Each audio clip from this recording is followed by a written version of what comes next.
ऐसा करता है वैसा उसको भोगना पड़ता है। ऊपर वाले के यहाँ देर है अंधेर नहीं है। बात 2004 की है, जनवरी की है, आज से 20 साल पहले की है। और मुख्तार अंसारी का जो भय का साम्राज्य था वो चरम पे था। वो खुली जीप में मऊ दंगों में घूमता था जहाँ कर्फ्यू लगा है। उस समय मैंने लाइट मशीन गन रिकवर की।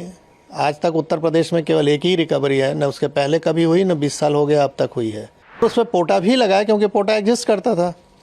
तो मैंने स्टैंड लिया उसके प्रति कि नहीं, ये गलत है और ये इसको जेल जाना होगा। मुलायम सिंह की सरकार तत्कालीन अल्पमत की सरकार थी, किसी भी कीमत पे इसको बचाना चाहते थे। उन्होंने अंत में हम लोग पर प्रेशर बनाया, अधिकारियों पर प्रेशर बनाया। जब कोई नहीं सुना तो आईजी जोन जो थे उनका ट्रांसफ़र, डीआईजी रेंज का ट्रांसफ़र, एसएसपी एसटीएफ हमारे थे उनका ट्रांसफ़र। आप बिल्कुल सही कह रहे हैं। बात 2004 की है, जनवरी की है, आज से 20 साल पहले की है। और मुख्तार अंसारी का जो भय का साम्राज्य था वो चरम पे था। और सरकार द्वारा जब समर्थन ऐसे माफियाओं को हो जाए तो आप समझ सकते हैं। मैंने अभी आपसे कहा कि वो खुली जीप में मऊ दंगों में घूमता था जहाँ कर्फ्यू लगा है। किसी की हिम्मत नहीं हुई उसके प्रति कुछ बोल दे, कार्रवाई की तो छोड़ दीजिए। और उस समय मैंने लाइट मशीन गन रिकवर की। आज तक उत्तर प्रदेश में केवल एक ही रिकवरी है, न उसके पहले कभी हुई, न 20 साल हो गया अब तक हुई है। और उसमें पोटा भी लगाया क्योंकि पोटा एग्जिस्ट करता था। तो मैंने स्टैंड लिया उसके प्रति कि नहीं, ये गलत है और ये इसको जेल जाना होगा। लेकिन मुलायम सिंह की सरकार तत्कालीन अल्पमत की सरकार थी, किसी भी कीमत पे इसको बचाना चाहते थे। और उन्होंने अंत में हम लोग पर प्रेशर बनाया, अधिकारियों पर प्रेशर बनाया। जब कोई नहीं सुना तो आईजी जोन जो थे उनका ट्रांसफ़र, डीआईजी रेंज का ट्रांसफ़र, एसएसपी एसटीएफ हमारे थे उनका ट्रांसफ़र। और अंत में ऐसा माहौल बनाया गया कि मुझे भी रिज़ाइन करना पड़ा 15 दिन बाद ही। लेकिन मैंने रेजिग्नेशन में लिखा और जनता के सामने इस चीज़ को रखा आप लोग के माध्यम से कि देखिए, जनता पॉलिटिकल सिस्टम में आप ही ने चुना है इस सरकार को। और किस तरह की ये सरकारें चल रही हैं कि जो माफियाओं के निर्देश पे काम कर रही हैं। हम लोग चुन के आते हैं, सेलेक्ट होते हैं, यानी जब तो बोला जाता है कि आप पब्लिक सर्वेंट हैं। आम बोलचाल की भाषा में हम कहते हैं गवर्नमेंट सर्वेंट है और हो गए हम पार्टी के एजेंट अगर काम करें जिस तरह से वो कह रहे हैं।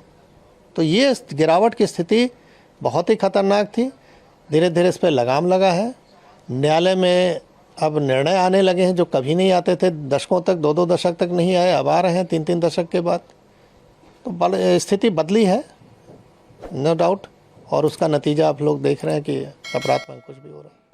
सर, क्या लगता है उस समय कितनी बड़ी चुनौतीपूर्ण रही कार्रवाई जो मुख्तार अंसारी पे आपने की, और आज जिस तरह से आपने कहा न्यायालय में निर्णय आ रहे हैं, कानून व्यवस्था जिस तरह से है, उस समय अगर वो ऐसा रहता तो क्या उस समय मुख्तार अंसारी पे कार्रवाई हो सकती? नहीं, स्वाभाविक है। अगर शासन प्रशासन, हम तो किसी सपोर्ट की भी उम्मीद नहीं करते थे, हम तो अपने दम पे रिकवर किया, मैंने अपनी टीम के साथ। तो हमको सपोर्ट की ज़रूरत नहीं है। हमको तो हम ड्यूटी है मेरी, हम कोई मेहरबानी नहीं कर रहे थे किसी पे। हमारी ड्यूटी है कि ऐसे असामाजिक तत्वों को रोका जाए जो जनता के लिए कहर बन सकते हैं।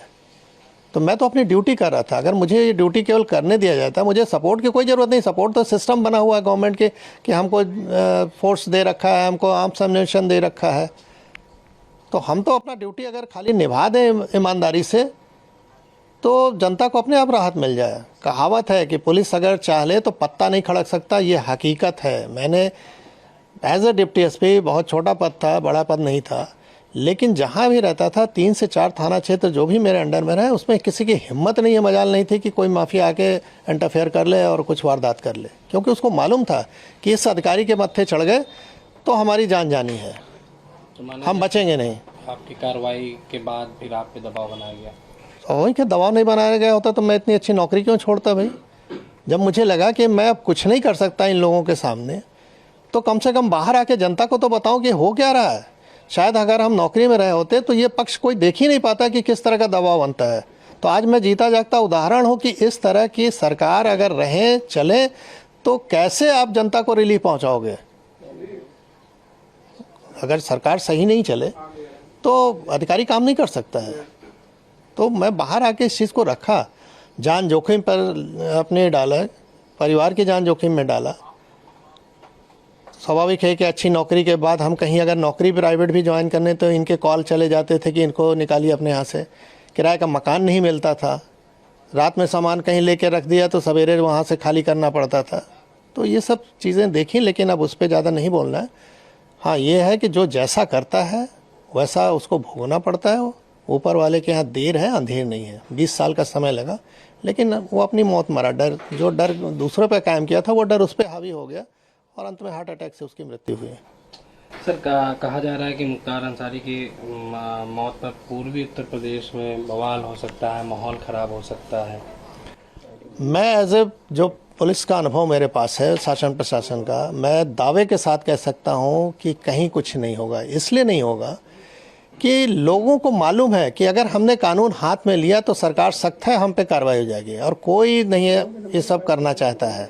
वो तभी करते हैं जब शासन प्रशासन का सह होता है। अगर सह न रहे ना तो हिम्मत नहीं है कि एक पत्ता भी खड़क गया है।